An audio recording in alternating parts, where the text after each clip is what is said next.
Welcome to Thrilling Tales of Adventure. I'm Mardell.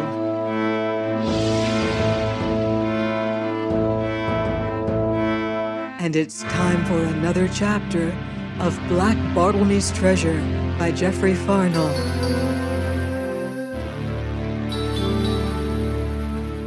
Chapter 9.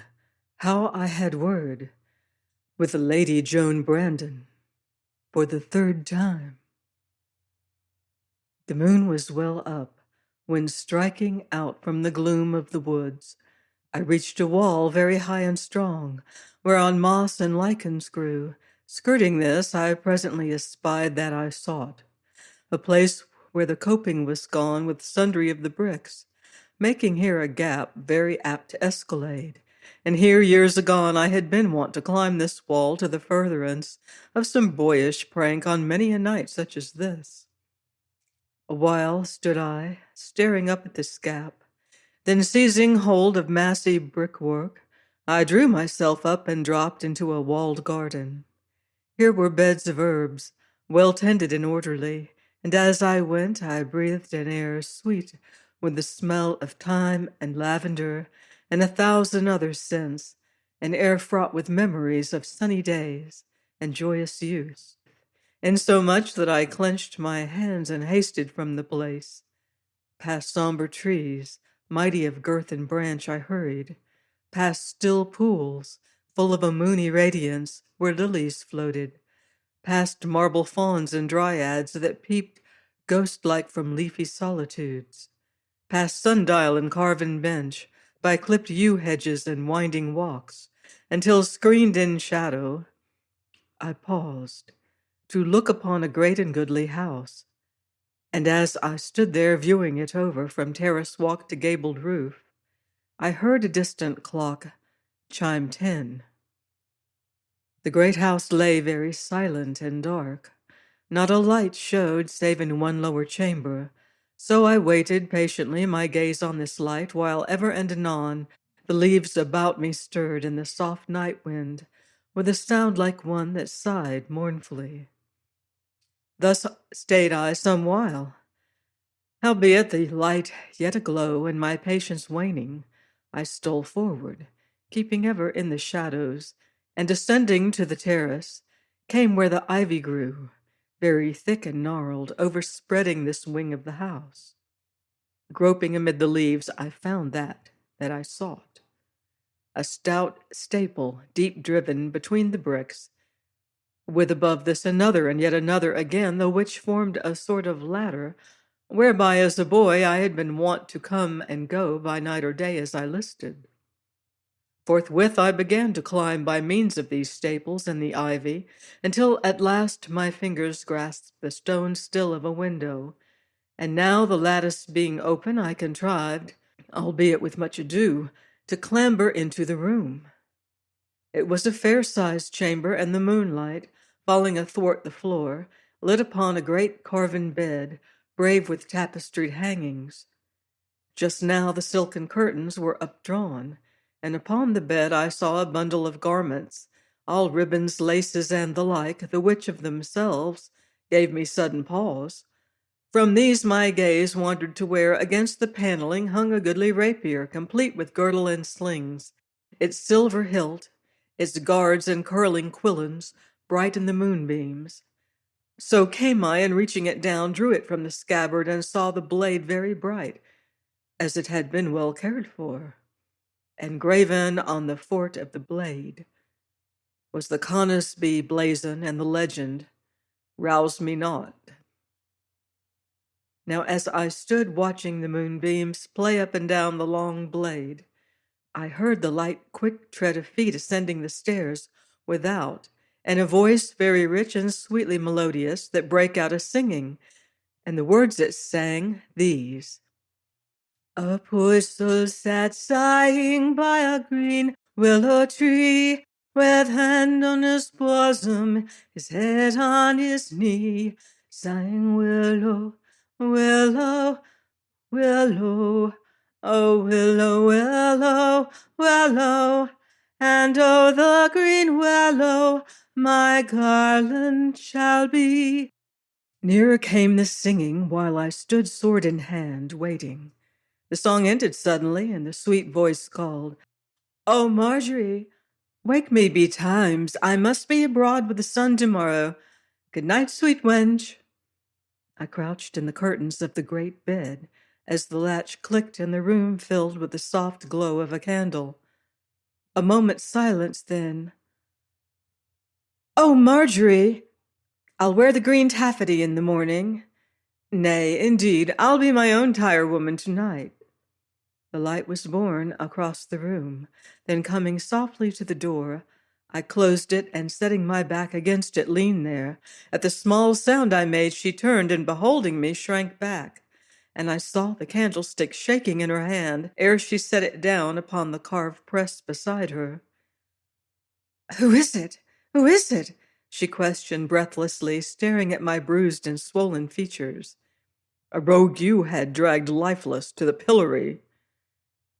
"You?" she breathed. "You? And they set you in the pillory? 'Twas by no order of me." "'Tis no matter, lady. Here was just a reward for a rogue," says I. "But now I seek Sir Richard." "Nay, indeed you shall not find him here." "That I will prove for myself," says I, and laid hand on the latch. "Sir," says she in the same breathless fashion, "why will you not believe me? Seek him and you will. But I tell you, Sir Richard sailed into the Spanish Main 2 years since, and was lost." "Lost?" says I, feeling a tremor of apprehension shake me as I met her truthful eyes. "Lost, say you? How lost?" "He and his ship were taken by the Spaniards off Hispaniola." "Taken?" I repeated like one sore mazed. "Taken? Off Hispaniola?" And here, bethinking me of the cruel mockery of it all, should this indeed be so, black anger seized me. "You lie to me," I cried. "Ha! By God, you lie! And there be aught of justice in heaven, then Richard Brandon must be here." "Who are you?" she questioned, viewing me with the same wide-eyed stare.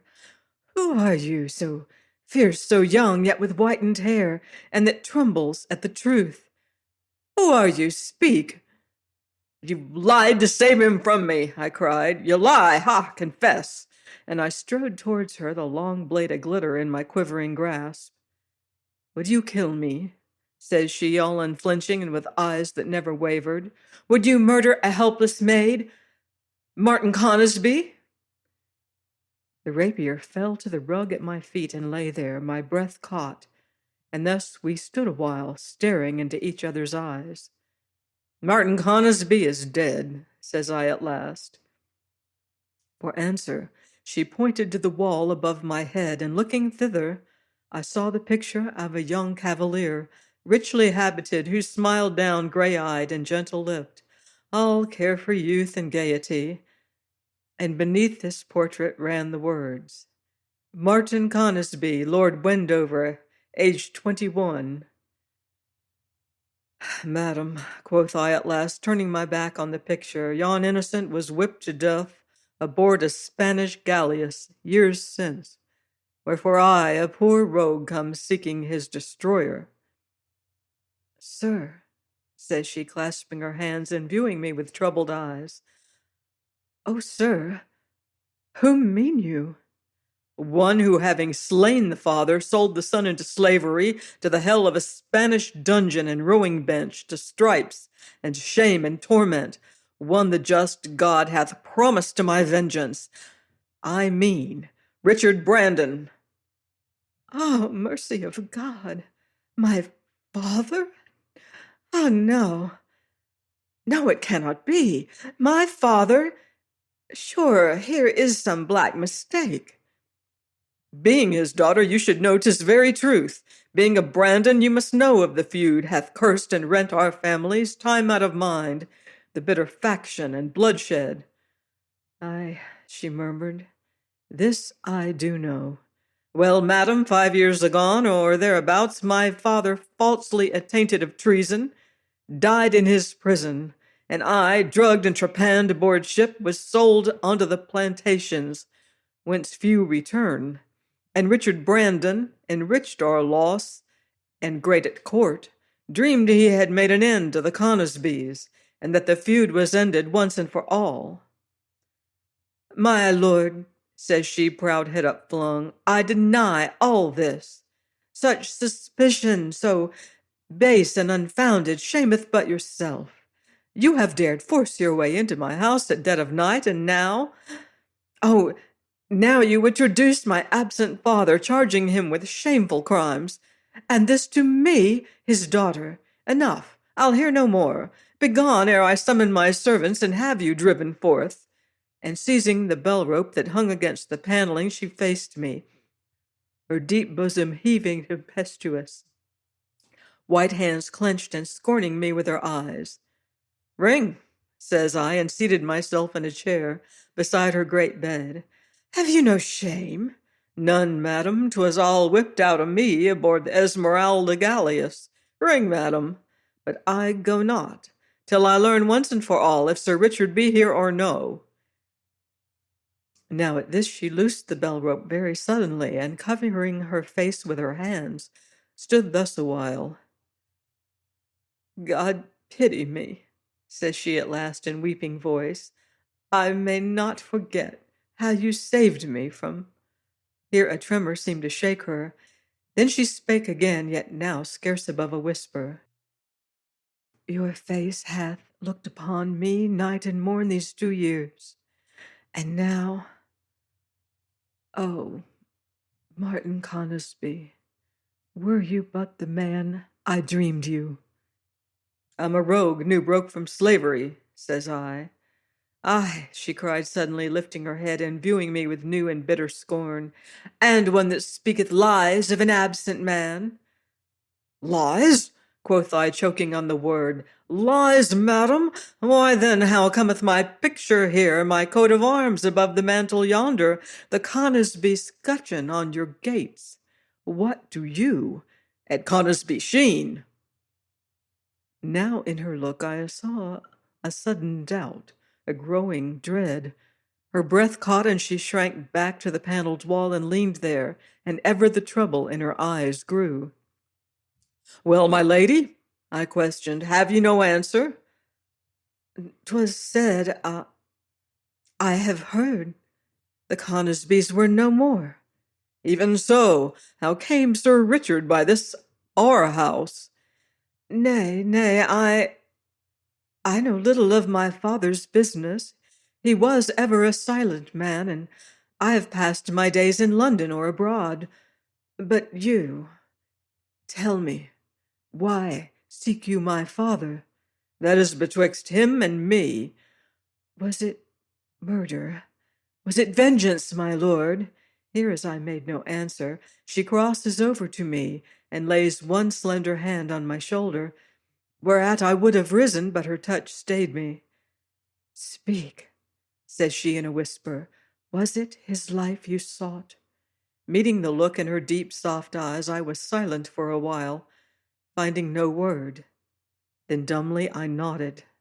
And now I felt her hand trembling on my shoulder ere it was withdrawn, and looking up I saw she had clasped her hands and stood with head bowed like one in prayer.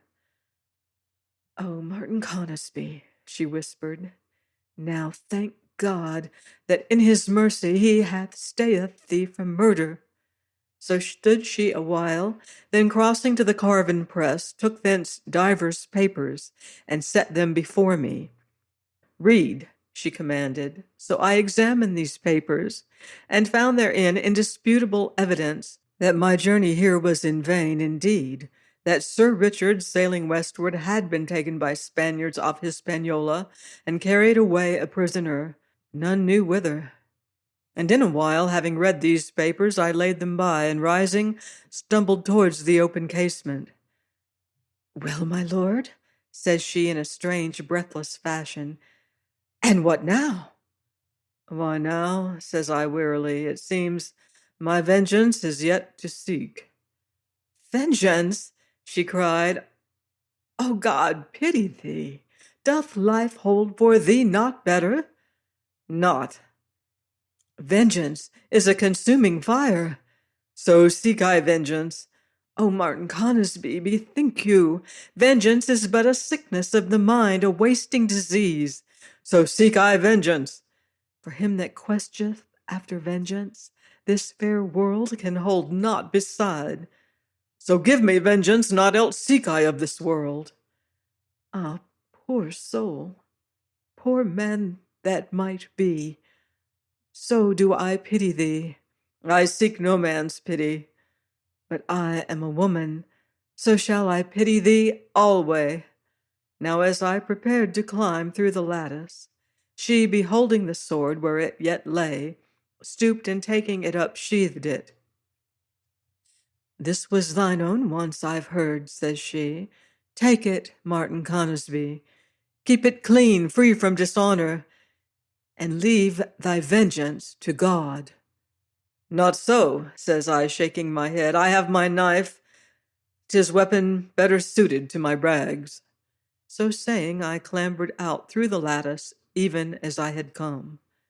Being upon the terrace, I glanced up to find her leaning to watch me, and with the moon bright on her face. Live you for naught but vengeance? She questioned softly. So aid me God, says I. So shall I pity thee alway, Martin Conisbee, she repeated and sighed, and so was gone. Then I turned, slow of foot, and went my solitary way.